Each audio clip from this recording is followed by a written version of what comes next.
Yeah. So we will discuss. Today what we will do is I will just introduce you to branch instructions, and one second, I'll just introduce you to branch instructions, and then uh, uh, we'll talk about the project. I think there are some concerns about the project as to what to do. So again, there is no point in you posting questions on the anonymous feedback form. The form itself says it's a feedback form. So if you ask me questions, I don't know what to reply. I cannot reply to everybody. It is just spamming everybody, right? So if you have any question, please feel free to either mail me or Nagarajan sir or the TS. There's no point in putting it on the forum. On the form which is meant to provide feedback, right? You can't ask questions like, what should I do in this project? So now whom should I answer it to? It's anonymous. I can't figure out who asked that question, right? Okay. Um, anyway, so we'll spend some like half an hour or so on understanding the branch instructions, and then we'll move to the project and discuss more importantly, not how to do the project, but more importantly, why you should be doing the project, and then we'll see how to do the project. Okay. So we have been discussing about pipeline and stalls. We saw these three instructions. Does anybody have any doubt regarding these three instructions and why they are done in 7 cycles? If there are any doubts, please feel free to ask me. So it's just that you are forwarding from this particular register. There's a register that is around here. You are passing this register to here, and there is also one more register here, and that register to this particular same register, right? So it's just that you have a feedback, which you have a way to forward the register. So we wrote that way. So we said we can forward the data from EXMEM register to IDEX register or MEM write back register to IDEX register. So by using forwarding, though there was a chance to have a stall in the pipeline because this particular instruction is dependent on this instruction, there was no stall because I did something called data forwarding. Right. So we saw about this, but we also see something about branch instructions. So how are branch instructions handled? So to understand that, first we have to in detail. There's one minor point that I had left out. I didn't want to confuse you. So what is that minor point? Is that in the instruction fetch stage, I am not just I'm not just fetching an instruction. I'm also doing something called PC is equal to PC plus 4. And what is PC? PC is the program counter that we saw very long back. So in the instruction phase, in the instruction fetch stage, when I actually fetch the instruction, I also do PC is equal to PC plus 4. Now, why do I do PC plus 4? Do I jump 4 instructions? So why is it PC plus 4? Do I jump 4 instructions? Do I actually move to the next 4 Instruction instructions? size is maybe 4 set type. Now, instruction size is what? 4? Like each So one one is like word is 1 4 byte. bytes. Yes, right. So what is the size of the instruction? How many bits are there in the instruction? 4 bytes. So 4 bytes, right? So it's a 32-bit instruction. So I do PC is equal to PC plus 4 because I want to go to the next instruction and not to the part of that same instruction. If I had done PC is equal to PC plus 1, PC is just an address. So if I had done PC is equal to PC plus 1, I would have gone to the next byte in the instruction. Right? So if this is my instruction, so this is one instruction which is 32 bits. There is the next instruction. Okay, so this is my first instruction. This is 32 bits. So if this is my PC now, if I had done PC is equal to PC plus 1, I would have gone here, but I want to go here. So I do PC is equal to PC plus 4. So in the instruction fetch stage, when I fetch an instruction at the end of the clock cycle, or before I finish this stage of the pipeline, I also do PC is equal to PC plus 4. So this is one thing that I had left out, but deliberately. But anyway, now I think you know what instruction fetch stage So is. when Go does this ahead. happen? In the instruction fetch. Stage, yeah, in the instruction fetch stage. So I have 5 stages in the pipeline: instruction fetch, instruction decode, register fetch, execute, memory, write back. So at the end of this stage, I would have. So what is the role of this instruction fetch stage? The role of instruction fetch stage is to fetch an instruction and also update the value of PC, meaning that I will do PC is equal to PC plus 4. Okay. So if there's a stall, Why would there be a stall? if for some reason there's a stall and you need to No. This is the entire part of the pipeline. This is the role. PC is equal to PC plus 4 is done here. Right? So let's say I have something like this. Let's say this is instruction 1, and I did an instruction fetch, and then I do instruction decode register fetch. Now your question is, if I do instruction fetch and then if there's a stall here, is that what you're asking? Okay, you don't have to go back and do instruction fetch again, right? So Yeah, you don't have to yeah. do it. You just do PC is equal to PC plus 4. Right? Yes, sir. Of course, you have to do instruction fetch again. That's why we are discussing about branch instruction. But up till your, I mean, whatever we have discussing now, you don't have to do it. Okay, sir. Okay. So now, how do I handle branch instructions? So what is a branch instruction? Let's say I have some instruction like this. Let's say my instruction stream is, let's say this is a branch instruction. And then I have, and this is, this branch instruction is jumping to, okay, maybe I will write the branch instruction itself, but it's okay. Okay, branch not, let's,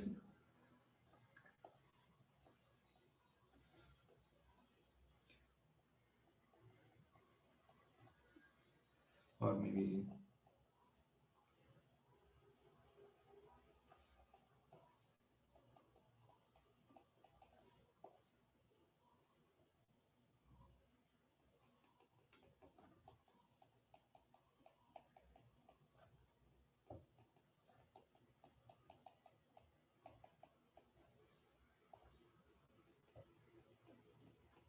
so I hope you have started writing the MIPS assembly code. So this is similar to what we are writing in MIPS assembly code. So I have one more instruction here.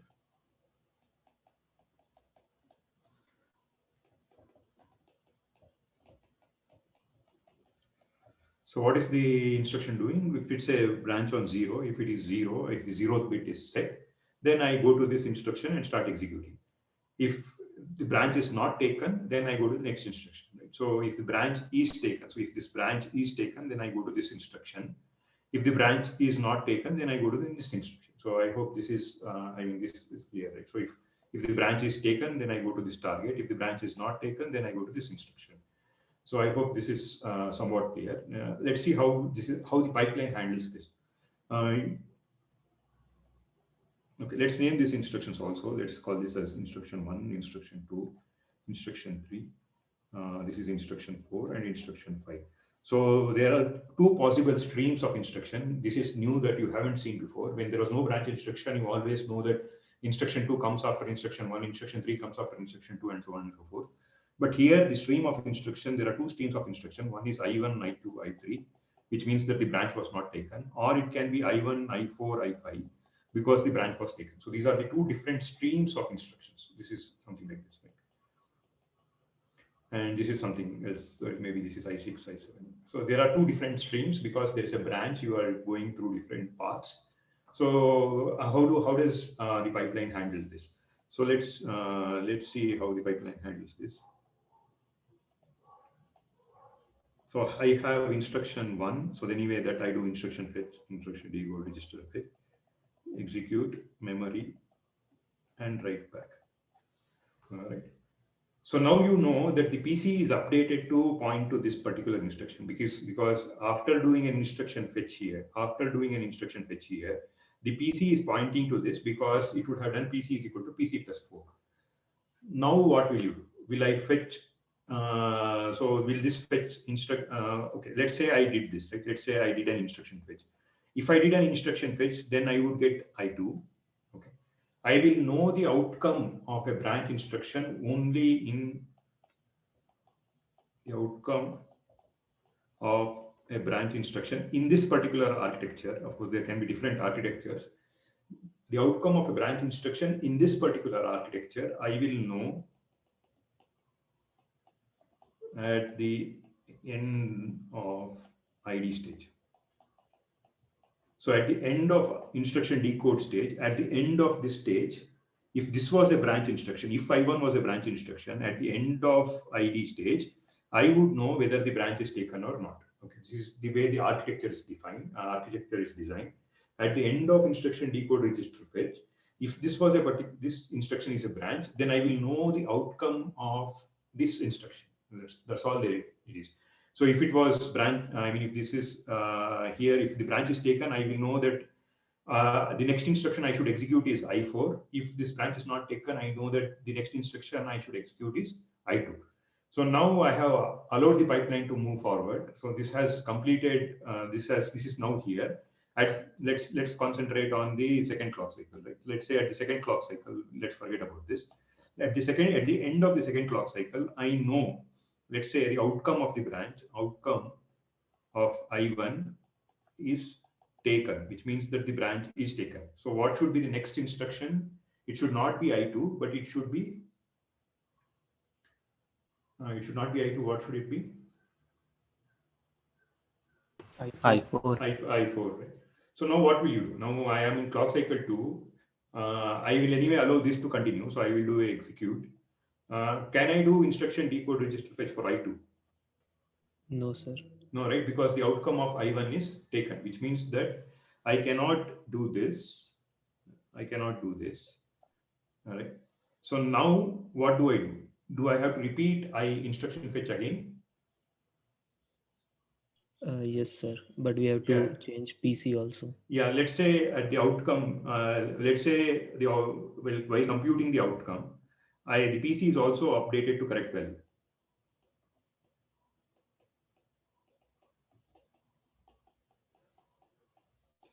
Now can I just do instruction fetch here? Yes, sir. Yes, right. So I will just do instruction fetch here, and then this is memory, and this is write back. Why did you fetch I5? Sorry, I fetched I5. So what happened to I4? Oh, sorry, I4. Okay.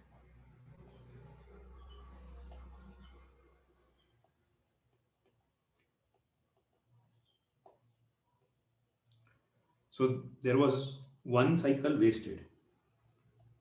So this cycle is wasted. So who will tell you that you should stop continuing with I2? Because at the end of instruction decode register fetch, I will know the outcome of I1. If I have designed the pipeline this way, then I would know that I would have already gone and fetched the instruction that is following I1.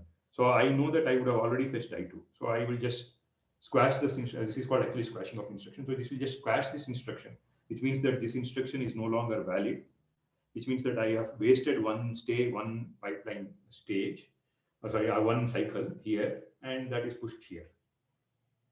Okay.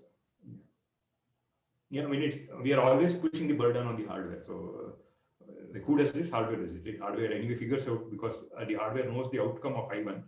And if it is taken, then I go ahead. But let's say if it was not taken, right? Let's take the same example. If it was not taken.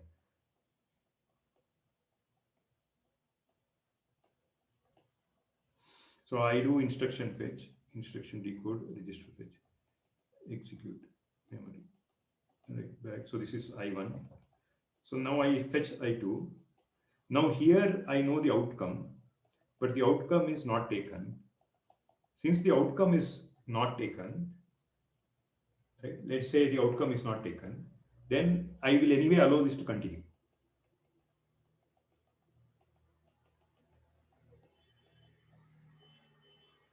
Okay. This is the other way to look at this problem.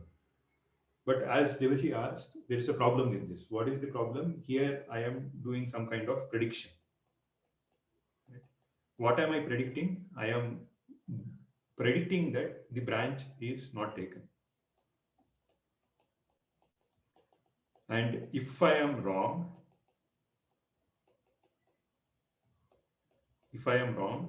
I go and fetch the right value.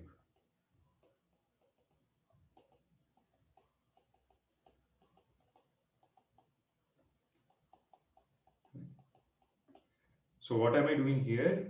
I am predicting that the branch is not taken and going ahead and fetching the next instruction. If I am right, then I allow the pipeline to continue. If I am wrong, then I squash this instruction, similar to what I did here. I squash this instruction and fetch the correct branch.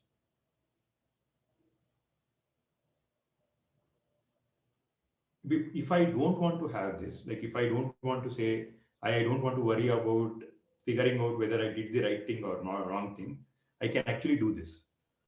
I can just say, this is my branch, this is how I will handle the pipeline.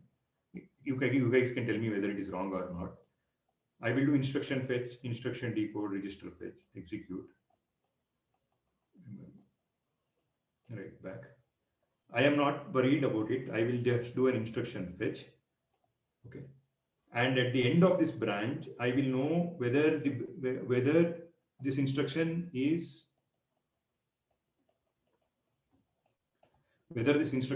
a branch or not. I anyway know at this end of the instruction decode, I will know that whether this particular I1 is a branch or not. So the moment I know it is a branch, I will again issue instruction fetch here. And then I do instruction decode, register fetch, execute, memory. Right. And the next instruction will follow here.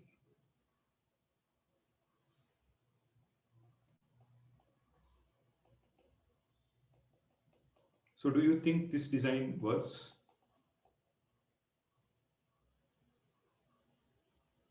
Sorry.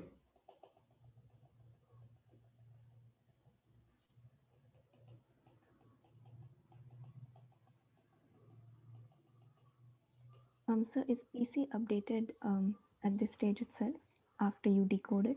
Yeah, so we already saw that the PC is also updated to correct value, right? So the what is the role of an instruction decode register fetch? I know the outcome of a branch instruction. I know the outcome of a branch instruction at the end of the ID stage, and PC is also updated to the correct value. So that is the role of instruction decode register fetch unit. So I started one role to instruction fetch, where in instruction fetch I update the value of PC. So I do PC is equal to PC plus 4. In the instruction decode register fetch stage, I know the outcome of the branch instruction because I'm decoding the instruction. I know because these are very simple branches. I know the outcome of the branch, and I also know, I also update the value of PC depending on the outcome of the branch. Then now I have either this design where I predict that the branch is not taken, and I fetch this instruction, and I keep track of whether what is the outcome of the branch. If the branch is not taken, then I allow the pipeline to continue, similar to what it was. If the outcome is not taken, then I allow the branch to continue. That is, I allow this particular instruction to continue. If the branch is taken, then I know that I did something wrong. So I continue, I fetch whatever is the right and continue execution. Here I would lose one cycle. Here I would not lose any cycle. This is one of the designs. This is one design. The other design is I don't want to. I don't want to have a logic in my system where if I am wrong, depending on the branch outcome, I will either allow the pipeline to continue or go to the right place and fetch the instruction. I don't want to have that headache. So what I do is very simple. I allow the instruction to continue. At the end of instruction decode register fetch, I'll know whether the instruction is a branch or not. I will also, instruction decode would also have updated the value of PC to correct value. Then I'll just reissue the instruction fetch. So it is just that I will reissue this pipeline stage. So I will do instruction fetch, instruction decode here. This still works, or do you think it will not work? Sir, this will work. This will work, right? Yeah. But why are we doing this when we can save one cycle? Sir, here we are doing the instruction fetch 2 times in the I2 one, right? So it is kind of a stall only, right? Yeah, it's a stall. Yes, definitely it's a stall. So I am wasting one cycle. So this design is wasting one cycle irrespective of whether branch is taken or branch is not taken. Agreed? Yes. Does everybody follow? Just answer this. Does everybody follow that? Forget about the previous design. In this design, I'll have to reissue. So did you understand why I have to reissue instruction fetch? Just answer whether you understood why I have to reissue instruction fetch. Or if I1 is a branch instruction, I have to reissue this instruction fetch. So did you understand why I have to reissue instruction fetch? The reason it says it is that it is a branch instruction. If it is a branch instruction, right? Okay, a lot of people I think haven't understood this itself. Okay. So I will repeat it again. Let's say this is my piece of code, right? Let's say my piece of code is this.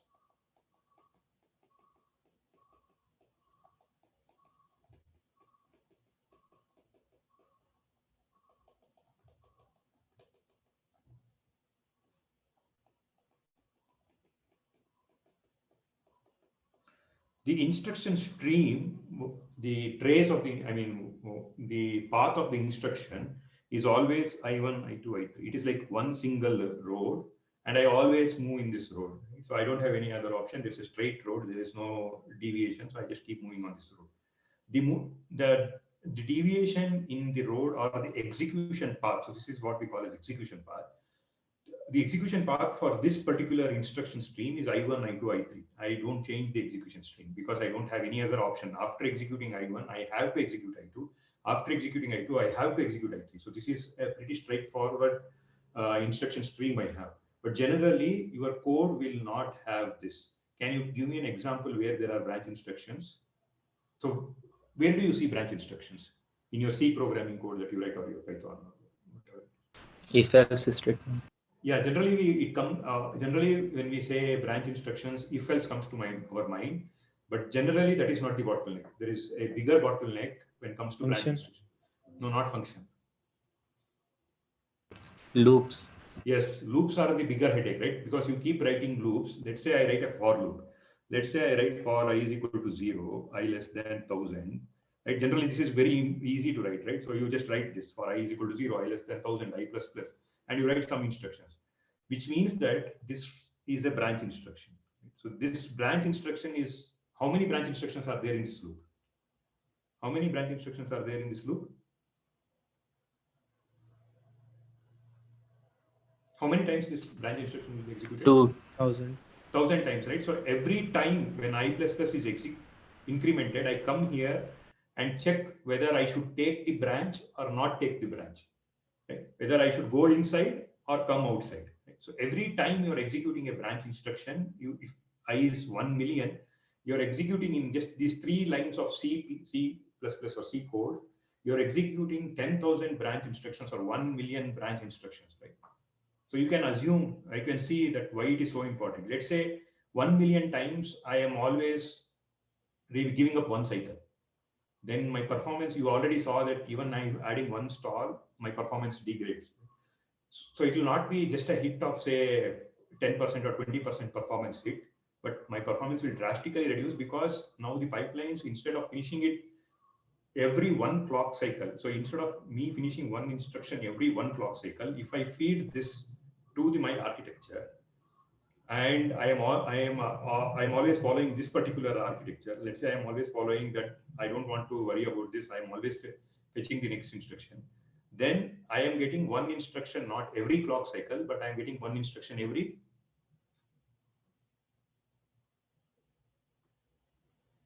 How many? 2 clock cycles. Every 2 clock cycles, right? If this is not clear to you, think about it. See, because there was a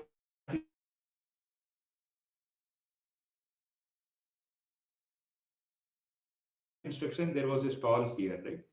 This, right? Then this, right? So I will always be getting a stall, right? So if I am introducing a stall, which means that you already saw this performance, right? If I get one instruction every clock cycle, and if I get one instruction every 2 clock cycles, how much does your performance degrade? Does it degrade by 10%, 20%, or does it degrade by even larger?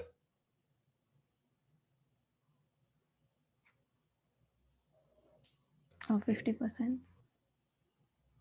Yes, right. So it's a huge loss that I will be hitting, right? So if I'm in the Intel manufacturer, I cannot afford this.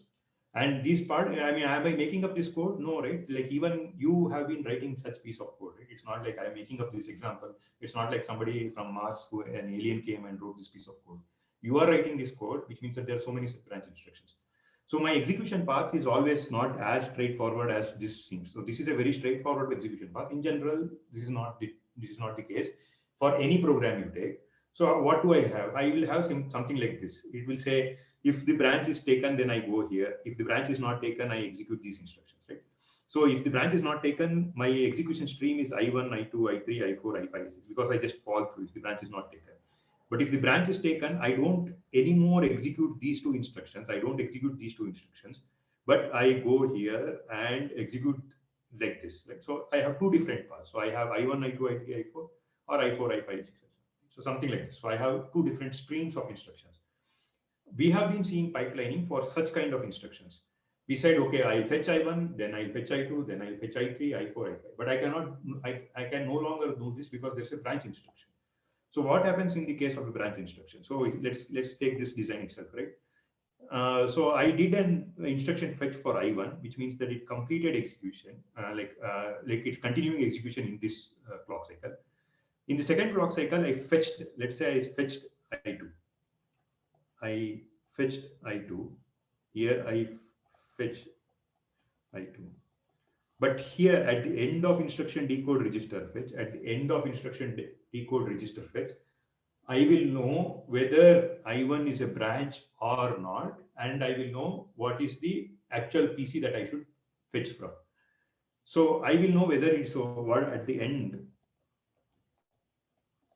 of instruction decode register fetch, I will know if I1 is a branch instruction or not, right? So I will know if it's a branch or not. I will also, of course, know the outcome, but let's concentrate on this. I know if I1 is a branch instruction or not. Because only during the instruction decode, when I'm decoding the instruction, I will know whether it's an add instruction, subtract instruction, or a branch instruction. So at the end of instruction decode register fetch, I will know it is a branch instruction. And I will also update the value of PC. Of course, instruction fetch would have updated the PC value to PC is equal to PC plus 4.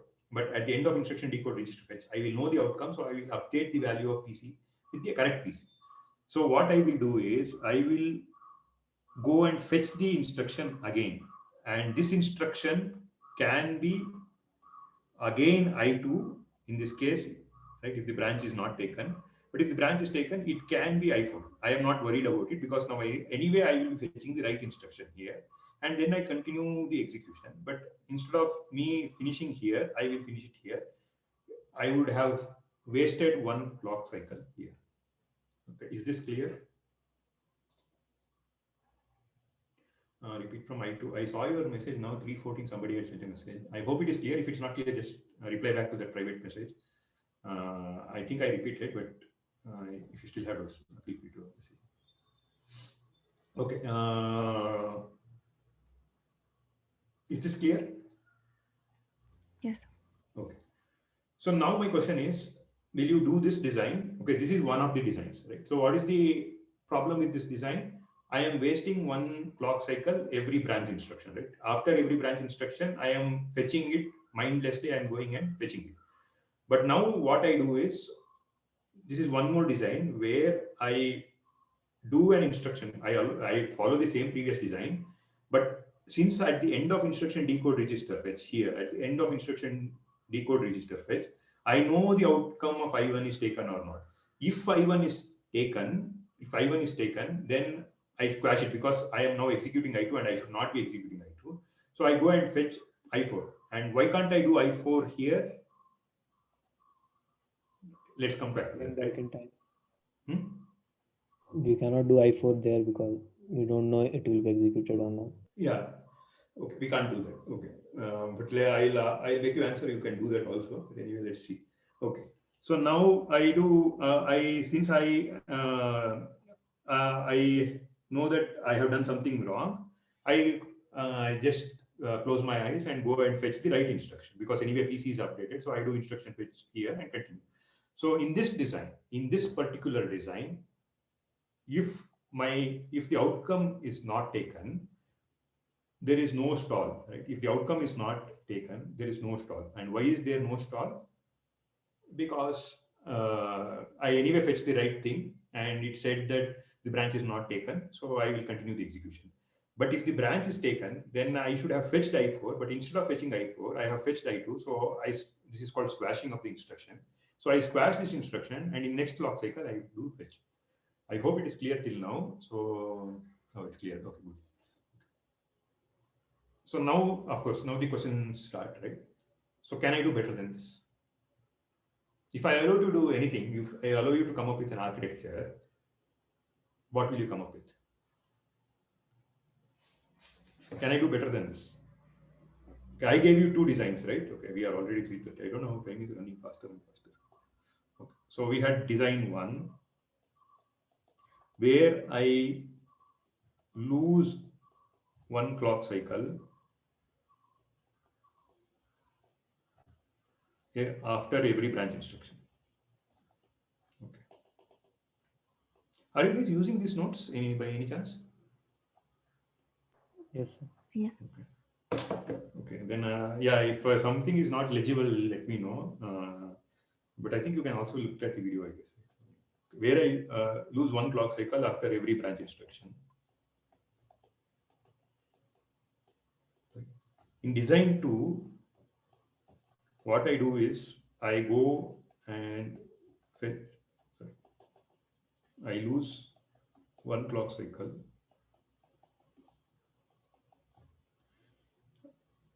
only if branch is taken.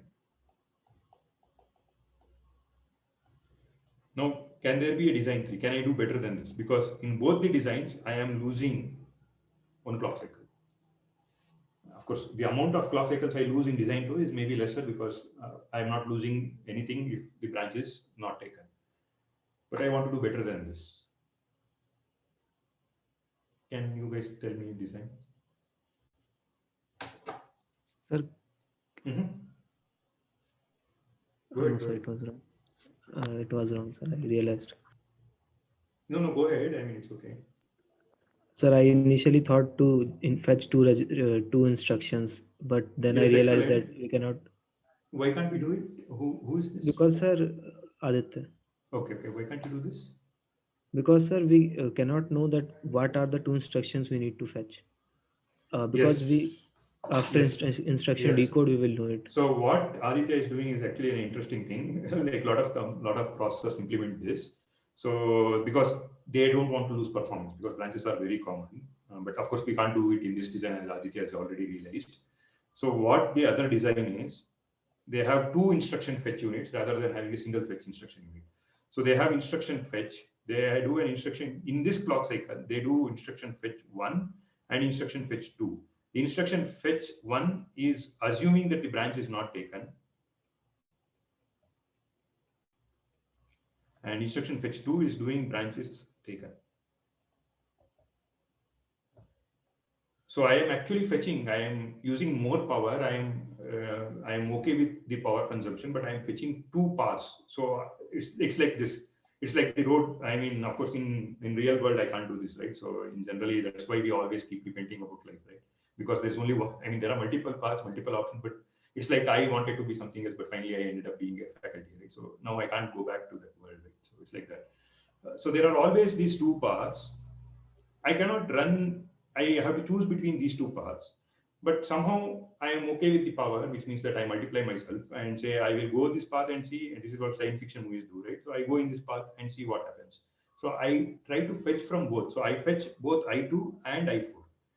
If I am able to do this, then of course that's the best thing that I can do. But in this particular design, in this particular architecture, I cannot do. Can anybody tell me why other than Aditya?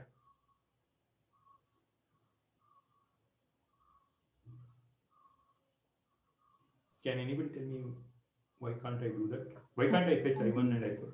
Until you've decoded the instruction, you don't know which is the other branch possible. Yes, at the end of instruction decode, if you saw that, right? PC at the end of instruction decode alone, I will know PC is also updated to the correct value.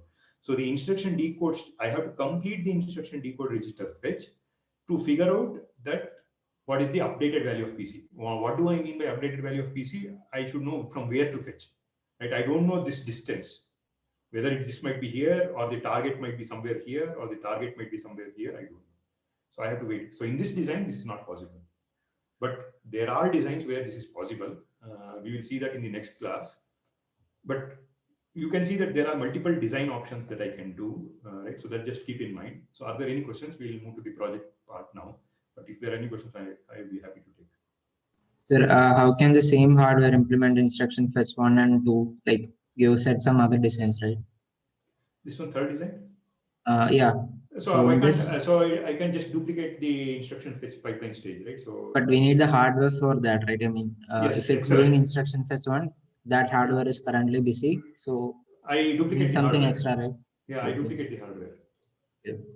Yeah, it's a good thing that you brought this up because that will be my next question. But before that, does anybody have any other question? Okay, let's assume that you guys don't have any question, but if there are anything, yeah, somebody sent a private message, so people can use that. I think private message is better, I guess. So nobody will know that you have asked a question. I am not even calling that person's name. So you can silently start typing and I will know.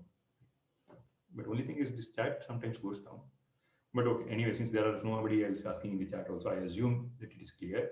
If it is not clear, please go and read the textbook. It will be clear, but if it is again not clear, please come back to me. You can follow any textbook. I am a great fan of Hennessy Patterson. I don't know how many of you guys know about those two people. They are like the gods of computer architecture, David Patterson and Hennessy. So they won recently an award. Does anybody know what that award is?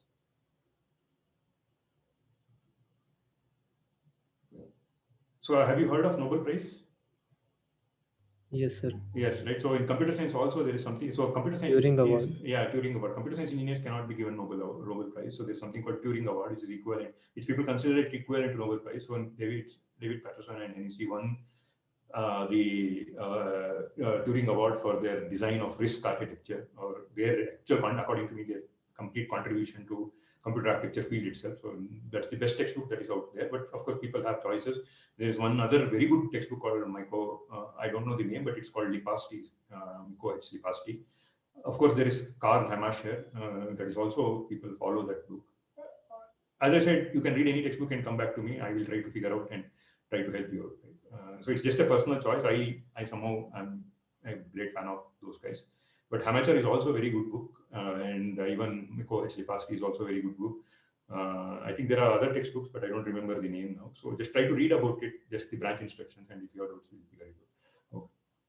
So now the question is, people are asking, how do I do this project? But you should not be asking, how do I do this project? You should be asking why I should do this project. Right? Why this project? Why did this guy give this project? Right? To answer this, let's say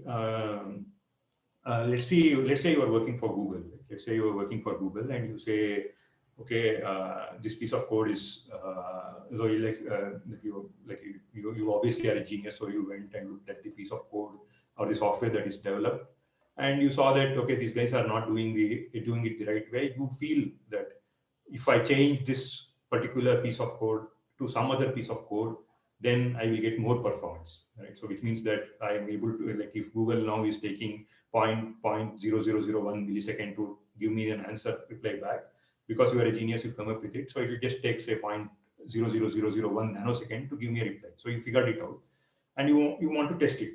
Right? Now, how do you test it if you are a Google engineer? You just delete this entire piece of code and you write your own piece of code and deploy it, right? Assuming that nobody will kill you, but you will just deploy it.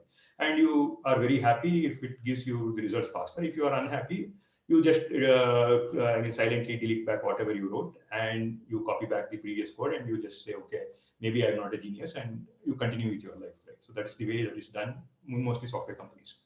The other thing is, let's say you are a genius, right? And you came up with a very good design.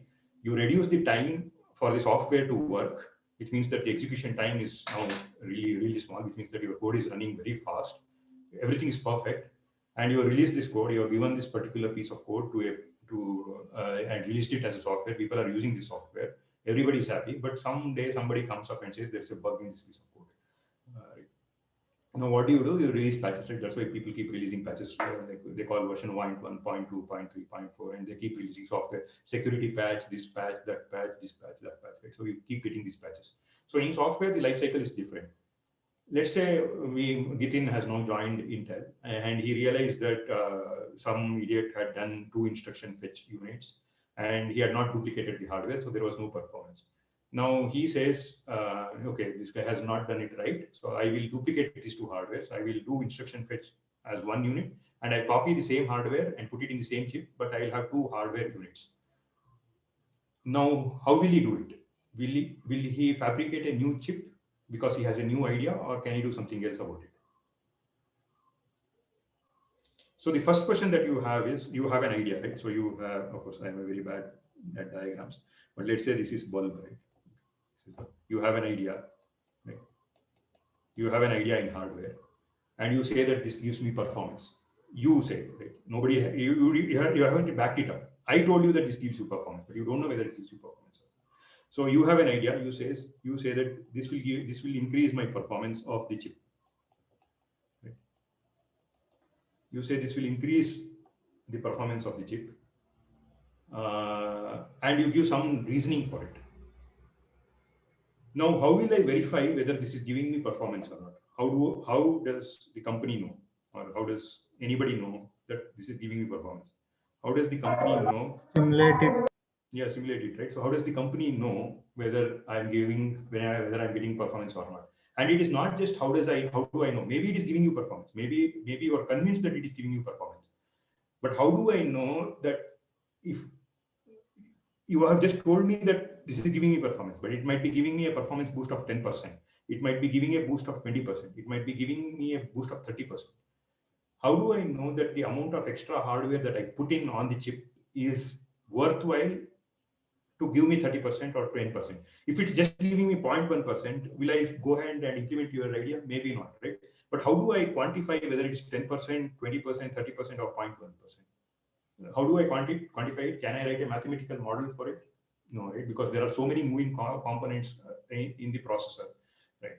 It's like, so there are so many components. We have just been introduced to one of the component called pipeline, and you have already seen that there are so many design choices that you can make. There are so many, I mean, Devashi has been asking, few others have been asking, sir, how do you do this? Who will detect this? Who will detect that? Who will do it? So there are so many other things that are happening, right? Even if I am able to write it, I don't know, like, if Intel is selling this chip, right? If Intel, let's say Intel wants to sell you a chip, right?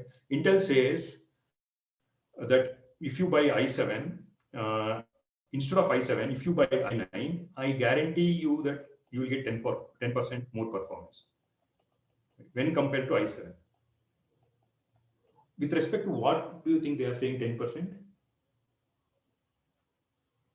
With respect to what? I mean, they are saying it's with respect to i7, but how did they measure this? Like, what is the application that they ran? Did they run your application? No, right? Because they don't know who you are, right? They are selling it to billions of people around the world. So they don't know which application you will be running. So how did they come up with the final number 10%?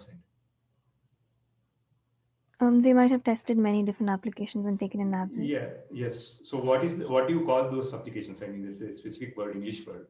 I'm just being picky. Some bench application. Yeah, bench, it's called benchmarks. bench. Yeah, so there are some benchmarks, right?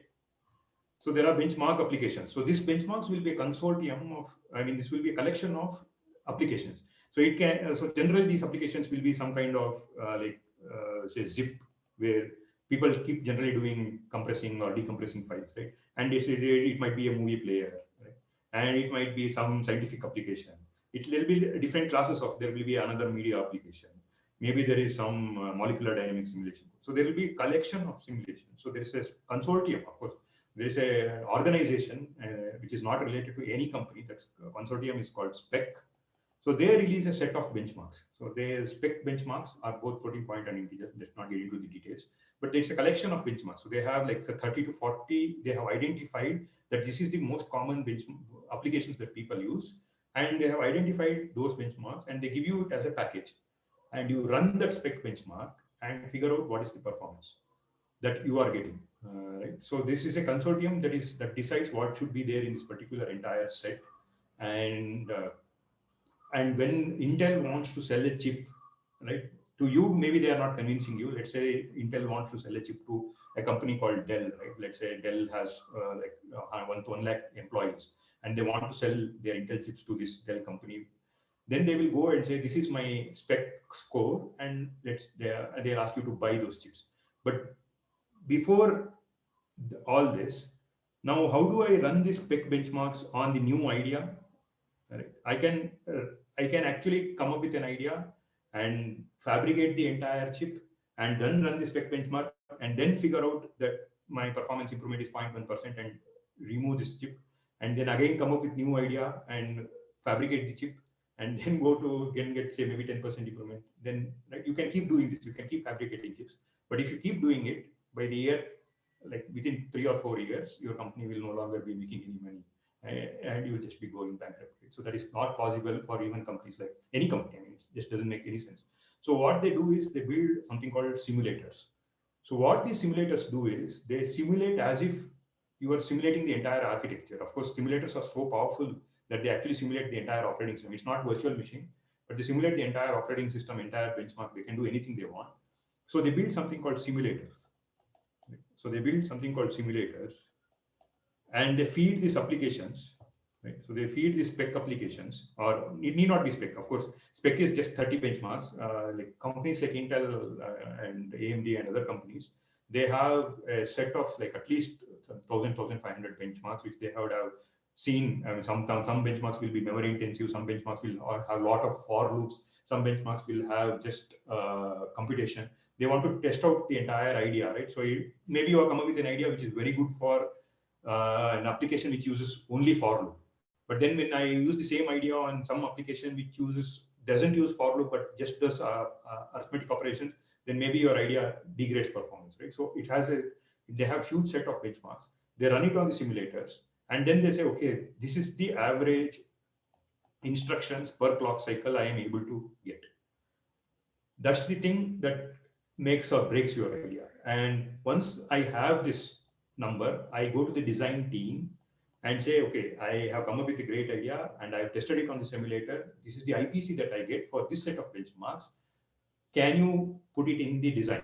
Now the design guy will, of course, he's a different person altogether. He will look at your idea, but he'll say, okay, your idea is great, but you are assuming something which cannot be realized in hardware. Because when you are writing a simulator, you can have infinite loops, you can have infinite memory, you can have anything you want. Maybe you have assumed something which is not possible in hardware. So he will tell you whether that thing is possible in hardware or not. And if he says it is possible in hardware, he will try to implement it in the hardware, not in the actual hardware itself. They will write it either Verilog or VHDL code and run a cycle accurate thing. And then they'll figure out whether there are bugs. And then it will go to this actual fabrication, not even actually fabrication. There are other stages, but let's not get into it. So that's a very lengthy process, right? So in computer architecture, if you get an idea, and this is where the idea is in the product, they say Intel inside, right? Your idea is in the product. Let's say your idea is in the product. So this is the timeline. So you have released a product and your idea is in the product. Let's say you have released it in 2021. Can you guess when did you have the idea? Which year you think you might have had the idea? Did you have it 3 months before? 5 years. Yeah, it's generally 4 to 5 years or 3 to 5 years of cycle. So you might have, so people who are working in Intel as architects, computer architects, what idea they are working on today, you will see it 2 or 3 years down the line, because this entire cycle takes a lot of time. So generally you are working on something which is 3 years. So you come up with an idea, you will not even know when that will come into it. So maybe you worked in the company in 2020, you come up with an idea and then you leave the company, you join some other company, maybe 3 years down the line, that idea gets materialized in some processor, maybe Coffee Lake or Skylake or whatever it is. So, but one of the important components for computer architects is the simulator. So this is what I am asking you to build. Right? So this is why you should, I mean, one thing is you learn a lot by building a simulator, but apart from that, this is not just I made up because I'm a satisfied. It's because this is how industry works in one of the stages. So building the simulator will give you, like later in the class as we progress, you will implement the pipeline, you will implement the cache, you will implement the memory, you will implement the memory controller. And at the end of it, you will have a simulator which will exactly tell you, if I run this entire piece of assembly instruction, if I run this bubble sort on my architecture, it will take it will be able to execute these many instructions per clock cycle. And somebody else might have come up with a different design, but he'll be running the same bubble sort, and he will tell you, okay, this is my instruction per clock cycle. Then you can easily measure whose performance is better. Now you will use the same simulator for when you say, when you come to the compiler design course in the next semester. When I ask you to build a compiler, you will actually come up with an optimization, run it on your simulator and see whether that optimization makes sense to your simulator or not. Right? So this is the ecosystem that you will learn a lot, according to me. So now the next question is, how do I go about it? Right? But before that, are there any questions regarding this? I hope I have motivated you enough. If I haven't motivated, I can always motivate you. Go ahead. When you build all these simulators for hardware, there's a lot of mathematical, like you need to understand exactly how the hardware works and do a lot of mathematical modeling, right? So you don't have to do a mathematical modeling. Of course, people are working on mathematical model. So they try to build mathematical models for cache replacement policy, for, I haven't seen pipeline, but they write mathematical models for this. But I don't exactly understand what do you mean by that. So are you asking about how many cycles this will take? So where is the mathematics here? Yeah, in the calculation, estimating the time and stuff, like you have to. No, right? There's no mathematics, right? So I just execute as if I'm executing in a computer, right? Okay. Maybe you haven't thought through how do I build these simulators. Okay. Okay. I'm thinking it's like a software simulator, like it's built, it's purely software. Yeah, it's purely software, but how do I build this software? So how? Yeah. So I mean, there's no mathematical. I mean, there is some mathematical, but not the mathematical model that you are thinking. That will get cleared in 5 or 10 minutes because I will be explaining how to build this simulator. But before that, what was the question that you were asking? No other questions, sir. Yeah, but generally this is, I mean, in today's world in machine learning, of course, I know that everybody here will be a machine learning expert, but even if you want to be even if, let's say you want to try out a different career, this is a very interesting career choice because people are building accelerators for these machine learning applications, deep learning applications, graph learning applications, and things like that. That's why people are building their own hardware, right? Google is building their own hardware, their own processor called TPU. Apple is building their own processor. Microsoft is building their own processor. Samsung is building their own processor, right? So everybody is in this processor market. And you can clearly see that for somebody to be a good computer architect, just knowing electronics basics cannot help. Just knowing software, like if you just know electronics basics, if you don't know how to write efficient code, you will not be able to build such simulators, which means that you are of no use. Right? You might be useful for some other cycle in the design process. But for building such systems, it's a amalgamation of a lot of other things. You should have an idea of how the compilers work. You should have an idea of how to write good piece of software, which means that to build simulators. You should also understand something about electronics. You cannot just make random assumptions that this will just take 1 cycle. Right? Maybe it will not take 1 cycle, maybe it will take 200 cycles. For you to understand that, it's an amalgamation of different fields. You'll have to be talking to a design guy who is purely an electronics guy. He will not understand what you're talking about. So there's a way to communicate with him. You will be talking to a compiler guy who is a purely software guy who's just designing compilers. For him, it's just about compilers. So you will be the bridge between them. So this is a well sought. I mean, there are a lot of openings for such things. Of course, this is not marketing. I don't, as I said, I am no longer working on this thing. But this is an interesting place to be. I mean, if this excites you, yeah, it excites you. Right? So, okay, now how do I go about building this? So we'll see the same problem that I gave you. We'll see how do we go about building this. Right? So what was the problem? How do I build this? Are there any questions before that? Okay, today there's full of attendance. I thought afternoon. Okay, good. Okay, so we'll build the hardware and then see. Not exactly build, but okay.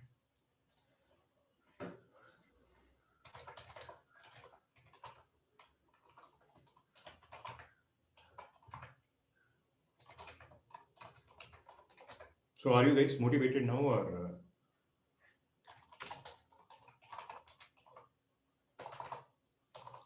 So what is the problem statement, right? The problem statement is this, that I have a set of assembly instructions,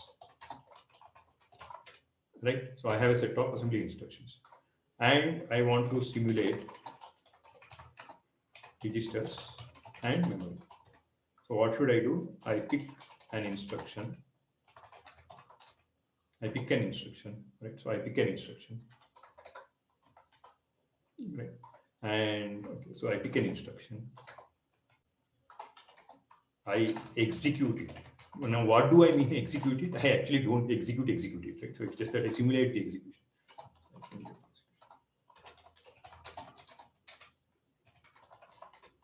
So I pick an instruction. Let's say it's an add R1, R2, R3. Right? So this is one article that I am familiar with, but MIPS will be similar. So I pick an instruction. It's add R1, R2, R3. I execute it, which means that I add whatever was there in R2, R3. Okay. Now, my question will be, where is this R2 and R3? Can anybody tell me where is this R2 and R3? We create some variables named R2 Yes, and right. R3. That's all right. So that's all you have to do, right? So this is my code start. So I'll declare. So don't do all this. I mean, your task will be much more complex, but this is just to get you started, right? But you should think about how will I add pipeline in the next stage of the project and things like that. So let's say I do int. Right? So I just anyway it's 4 bytes. Int is 4 bytes. So I will do int. I want to simulate 32 registers, so I declare int of R32. Okay, so this is done. So where is this R2 and R3? It is just a variable.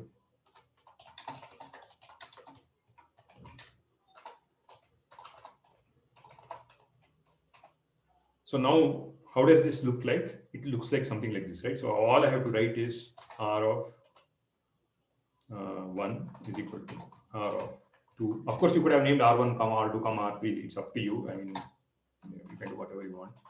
This is all that I am doing. So given this instruction, right? So given this instruction, I have to parse it. What do I mean by parse? I just have to understand what this instruction means. So I just write some parser. You can use Python parser. You can write your own parser in C++. People are, I mean, your seniors have done a lot of different things. So you can do anything. So you just parse this instruction and I actually do this. But let's say it was a load instruction. Right? Let's say it was load R2, 0.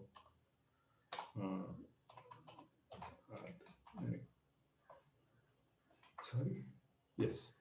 Okay. So now what do? I again do execution. Let's say I declare int temp address is equal to 0 plus R of.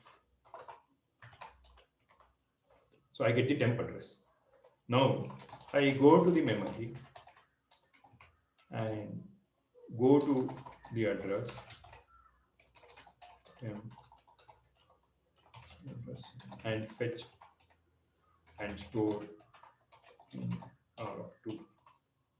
But again, where is this memory? Where do you think the memory is? In my system's memory. No. With Right? another array. I mean, Yeah, just another, right? So I just call it int mem. I'm simulating everything, right? So that's the idea of simulating. You are simulating the Yes. entire architecture. So you can come up with any crazy idea, just try it out and see. Like, let's say Gitin comes and says, hey, you are using memory of 1 MB. Maybe that's why bubble sort is working slow. I will use 2 MB. Maybe it might work faster, right? How do I know that? Right? Maybe he might say, instead of putting all the addresses like this fashion, I will put it like this, right? Something like this. Yeah, maybe that works better, right? So you don't know, right? So that's the idea, right? Whether Gitin comes up with an idea or whether Amit comes up with an idea, anybody comes up with an idea, that will still work. Right? So let's say I have. So now the memory stores 1024 32 bits, 1032 4 byte data. So I go to the memory. So which means that this address will be, in this case, in this simulation, I have to check what? Can anybody tell me what I have to check? Here, after computation of temp underscore address, before passing on this temp underscore address, I have to check something about temp underscore address. What should I check? Bound check. Yes, bound check, right? I have to check whether temp underscore address is definitely greater than or equal to 0, right? Or else it doesn't make sense. And it is less than 1024, because this is what I have defined. If I define 2048, I would have checked for 2048. If I define 4096, I would have defined as 4096, whatever it is, right? Now I go to the memory and go to the address, temp address, and fetch and store it. Now I just have to do this. So I just write in, go ahead. and if we're actually simulating like what's on Qtspim, then the people writing the code won't be writing 1024, right? They'll be writing the 0x1001, something like that. Yeah, so you'll have to take care of it. Sorry. Okay. Yeah, you will have to take care of it. Like, I am just writing 102 for us. It's a good point. I think you brought it up. But I am always trying to make your life far harder. So maybe I write it in hexadecimal format, right? Or maybe I write it in binary format.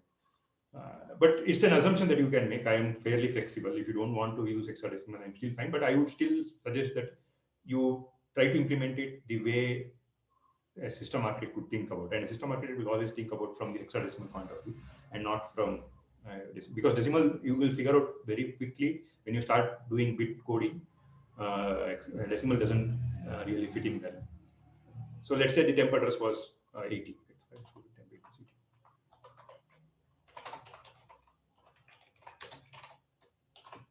This is all I have to do. So there are two variables here.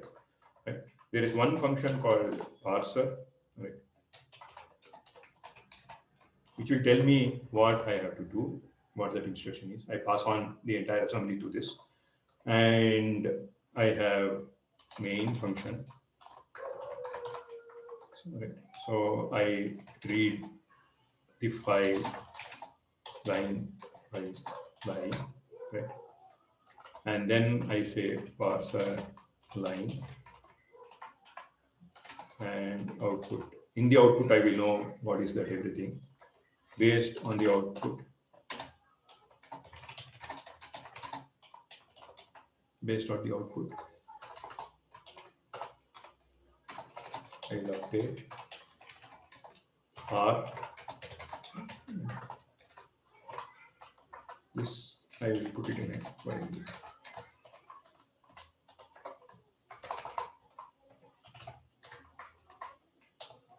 This is all I do, and if the file ends,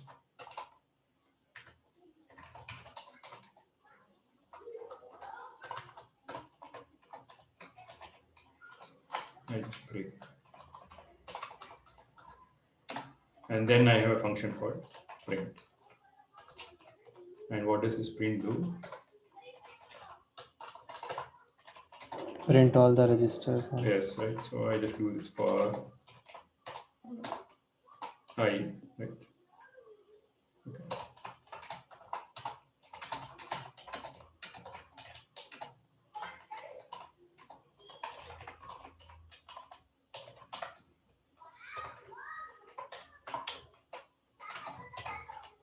So similarly for me.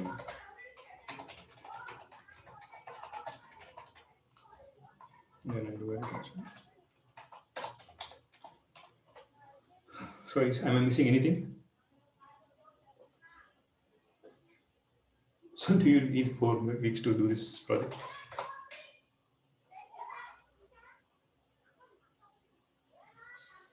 Jump statements.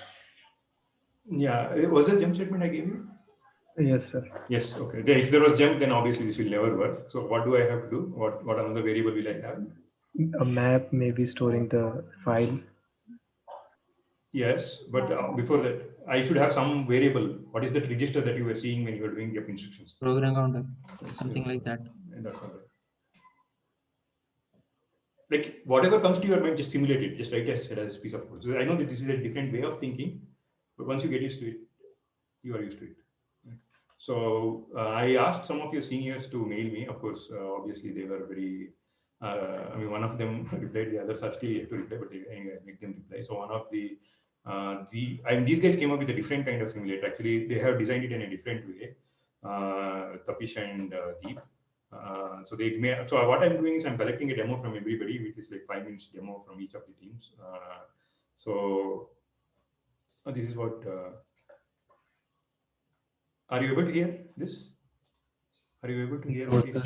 Okay. Anyway, it's okay. If you so you just see that what they have done, right? So they have done something like this. Okay, let me reduce this. Okay. So they have something called data segment, similar to what your QtSpim has, right? So they have something called data segment, text segment. They have a load file, run file. They can run it step by step. They can run the file and do entire memory. This is the program counter. This is the register value. So you can see, actually they have done beautifully. A lot of people did this, but they have also done it. So they have implemented bubble sort and this text segment, and they can do it step by step.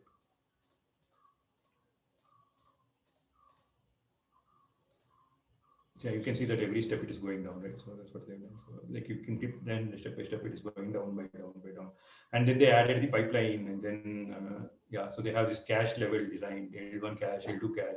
I had asked them to come up with their own replacement policy. They have come up with their own replacement policy. It is telling me what this might not make sense to you, but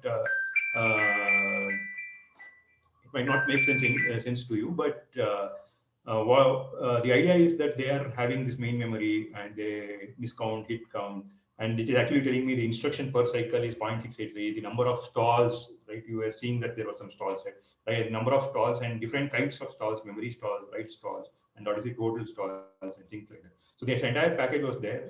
As I said, unfortunately, the COVID hit, or else I am sure they would have done a great job out of it. All the teams, but somehow just after the first phase of the project, the COVID hit. But these guys, I told them that this will not be evaluated, but they still went ahead and did the second phase and third. I am not making it up. You anyway have access to your seniors. You can verify it with them. But I would definitely encourage you to take it seriously. Don't. I mean, once you understand this, okay, you can see.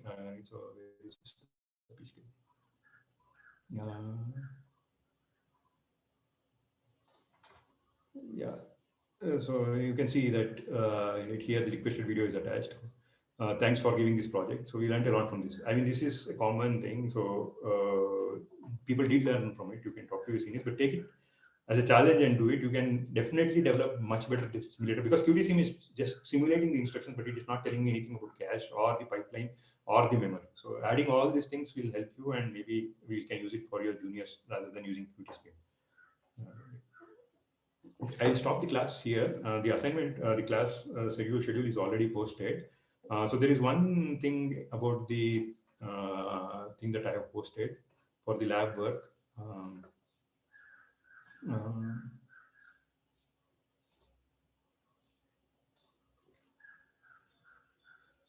So this question 2 and question 3 is part of the evaluation, which means that Nagarajan sir or anybody in the TA will actually conduct a Viva walks and figure out how much marks do you get. Question 1 is not part of the evaluation, but I would encourage you to do this. We will discuss this in the next lab. If I don't discuss, please remind me.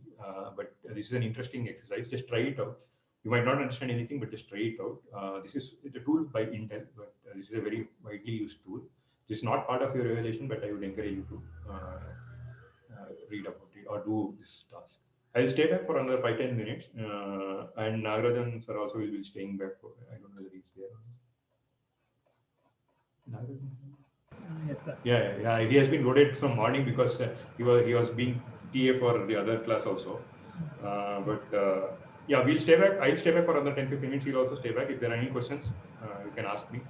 Or else you can leave and do the lab. Tomorrow night will be the deadline for the lab. And the other labs will also be evaluated. So I asked them to collect all the labs and conduct the evaluation, like at least 4 or 5 labs, and conduct the evaluation in one go, rather than asking you to come for every lab and evaluate it. Okay. If there are any questions, I will stay back. But if not, you can go and sleep.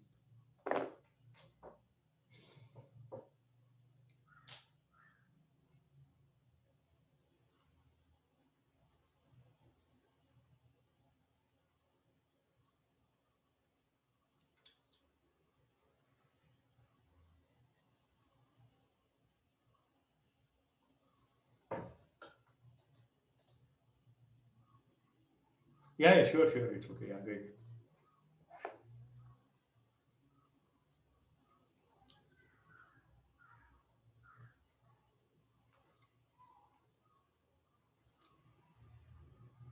So for whoever is sleeping, hello, you have to exit if you don't have questions. So interesting thing that I saw, yeah, before you leave, I mean, if anybody wants to listen to this interesting story. So I didn't take class for 1 week, right? But when I logged into this Zoom and tried to download these files, the recorded files, okay, I should stop the recording. So when I